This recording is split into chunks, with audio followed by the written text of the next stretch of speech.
ರೈತರು ತಾವೆಷ್ಟು ಬೆವರು ಸುರಿಸಿ ಹಗಲು ರಾತ್ರಿ ಹೊಲದಲ್ಲಿ ದುಡಿದರು. ಬಹುಶಃ ಭೂಮಿಗೆ ಹಾಕಿದ ಬೀಜ ಗೊಬ್ಬರದ ಬಡ್ಡಿ ಸಾಲ ತೀರುವಷ್ಟರಲ್ಲಿ ರೈತನ ಜೀವನ ಹುಣಸೆ ಮರದಂತೆ ಮುಪ್ಪಾಗುತ್ತದೆ. ಮುಂದಿನ ವರ್ಷ ಭೂಮಿ ಬೆಳೆಯಬಹುದು, ನಮ್ಮ ಬೆಳೆಗೆ ಇಂದಿಲ್ಲ ನಾಳೆ ತಕ್ಕ ಫಲ ಸಿಕ್ಕಿತು ಅಂತಹ ಕನಸು ಕಾಣುವುದೇ ವಿನಃ ಕನಸು ನನಸು ಆಗುವ ಕಾಲ ಮಾತ್ರ ದೂರ. ಏ ಶ್ರೀ ಶರಣ ಬಸವೇಶ್ವರ, ಈ ರೈತನ ಗೋಳು ಎಂದು ನಿವಾರಣೆ ಮಾಡುತ್ತೀಯ ತಂದೆ, ಎಂದು ನಿವಾರಣೆ ಮಾಡುತ್ತೀಯ?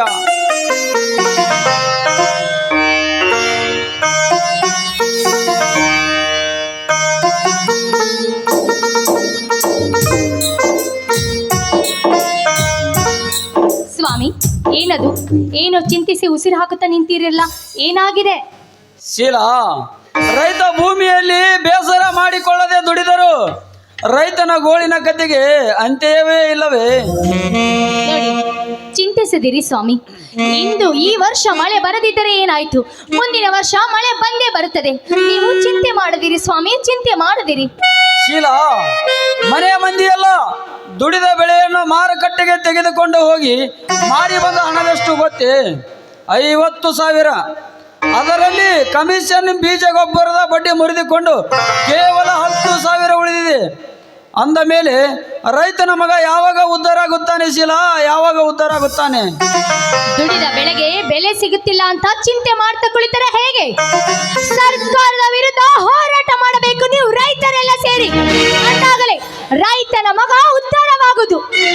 ಶೀಲಾ, ರೈತನ ಕಷ್ಟ ನಷ್ಟಗಳನ್ನು ಸರ್ಕಾರಕ್ಕೆ ಮನವರಿಕೆ ಮಾಡಿಕೊಡಲು ಹಳ್ಳಿಗೊಬ್ಬ ಪ್ರೊಫೆಸರ್ ನಂಜುಂಡ ಸ್ವಾಮಿ ಅಂತ ರೈತ ಮತ್ತೆ ಉದ್ದೇಶಿ ಬಂದರೆ ಸರ್ಕಾರ ರೈತನ ಮಾತು ಕೇಳುತ್ತದೆ.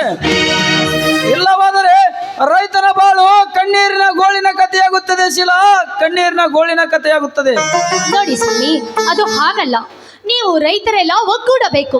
ನೀವು ರೈತರ ಕಿವಿಯಲ್ಲಿ ಮಂತ್ರ ಓದಬೇಕು. ಅಂದಾಗ ಆ ಭ್ರಷ್ಟ ದಲ್ಲಾಳಿಗಳ ವಿರುದ್ಧ ಅವರಿಗೆ ಸರಿಯಾದ ಪಾಠ ಕಲಿಸಬೇಕು. ಶೀಲಾ, ಇಂದಿನಿಂದ ಈ ಮಹಿಳೆಯರಿ ಕಾಯಕವೇ ಅದು. ಅಂದ ಹಾಗೆ ಸಾಗರ್ ಸರೋಜ ಎಲ್ಲಿ ಮನೆಯಲ್ಲಿ ಕಾಣಿಸ್ತಾ ಇಲ್ಲ? ಅವರಿಗೆ ಮನೆಯಲ್ಲಿ ಕುಳಿತು ಬೇಸರವಾಗಿತ್ತಂತೆ, ಅದಕ್ಕೆ ಸಿನಿಮಾ ನೋಡಲು ಹೋಗಿದ್ದಾರೆ. ಬಹಳ ಸಂತೋಷವಾಯ್ತು ಕಣೆ. ಅದು ಹೇಗೆ? ಇದು ಹೀಗೇನೆ.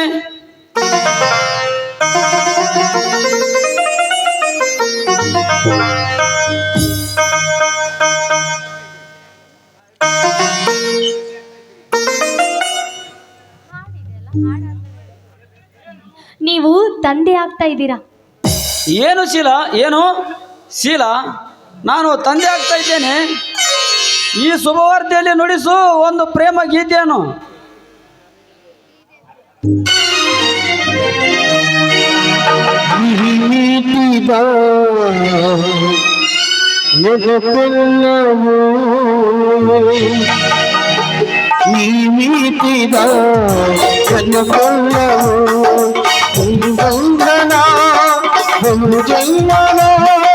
ಪ್ರತಿಯೊಂದು ಮನ ಹಿಡಿನಿ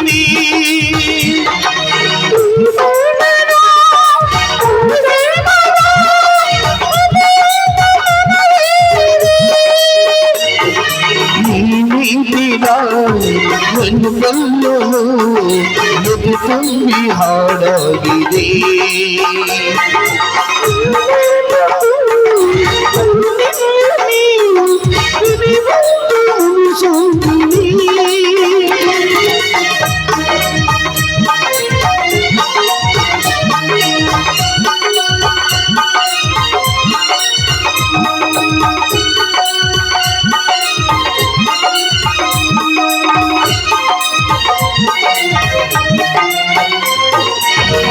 ಭಾನು ಈ ಭೂಮಿ ನೋಡಲ್ಲಿ ಒಂದಾಗಿದೆ.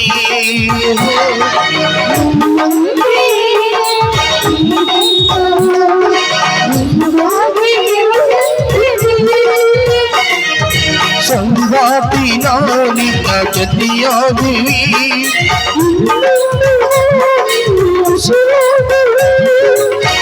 ನಿನ್ನದೇ ಮುಲಾರಿನ